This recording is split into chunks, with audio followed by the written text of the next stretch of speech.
In this video, I'm going to show you how you can take an ordinary skirt and turn it into a cape for a witch or a wizard. In the Potter world, you can use any color you want because in the wizarding world, people dress eccentrically. You need to have an A-line skirt, and what an A-line skirt is a simple, straight tube of a skirt cut together with straight seams. If you don't have a skirt around the house, then you should go to a thrift store. When you go to a thrift store, avoid stretchy knit fabrics. Those are hard to work with. Also avoid any sort of wool skirt that's lined. Just go for a simple cotton fabric. That's your best bet. Look for a big like, big size, like a size 20, a size whatever, size 18, size 20, because that's going to give you a lot of room to drape it around your shoulders and create some interesting folds. And the skirt you get should not have any pockets, because you'll just have to take them out and it will make your life very complicated. Just wearing it like draped, you're at risk of like having it look like a bed sheet. It's just kind of shapeless.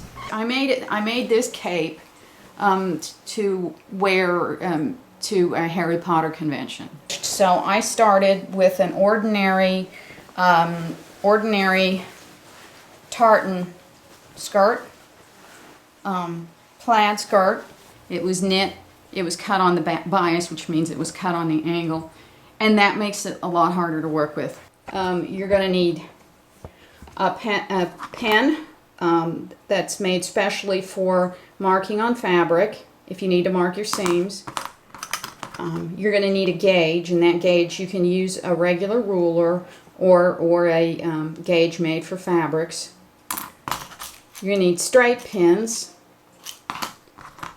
and a seam ripper. You can find those at Walmart or someplace like that. They're really cheap. I used a seam ripper and I took the stitching out. Now, as you can see, this is a very, very, very large skirt. Okay, so once you have opened your seam on this cloth, then what you're going to want to do is first you're going to be left with a raw edge on your cape. If you don't care much what it looks like, if you're just going to wear it once, then don't bother with this, but you may want to do a little stitch. If you're hand stitching, you might want to skip this step. After I stitched down here, I created what's known as a casing. A casing is just a little tube that you use to put a cord in.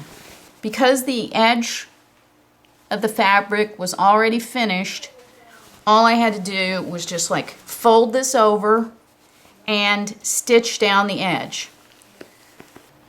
If it helps you further, you can use tailor's chalk to mark along the edge to show you where to sew, to help you figure out where to follow. Tailor's chalk. This is special chalk for people who sew because it'll wash right out. Or you can use this disappearing ink marker. This again is made for people who sew. This is not just for, don't use an everyday marker. And of course, with your straight pins, that's what you'll pin the fabric down with. And you can use, this fabric gauge. Give yourself about looks like here I gave myself an inch. About an inch and a half margin. And it's really easy if you use a gauge like this to mark, because you just use the edge. This slides, and once you set your gauge, then you just follow along and mark, and you can keep it straight that way. And then you're going to want to iron it in place. Ironing it in place makes it much easier for you to go and stitch along here. And then I put a drawstring through that casing. Now the drawstring I got at Walmart. This was to use with drapery, but you can use any kind of cord you want. And then I used these decorative buttons here. Got some nice buttons there. And I sewed these buttons into place and then made a little fancy little loop here. You could just use a regular loop. Okay, here's the edge, and you would just clasp this around your shoulders, and it looks pretty cool. There's all kinds of fun you can have with this, and good luck.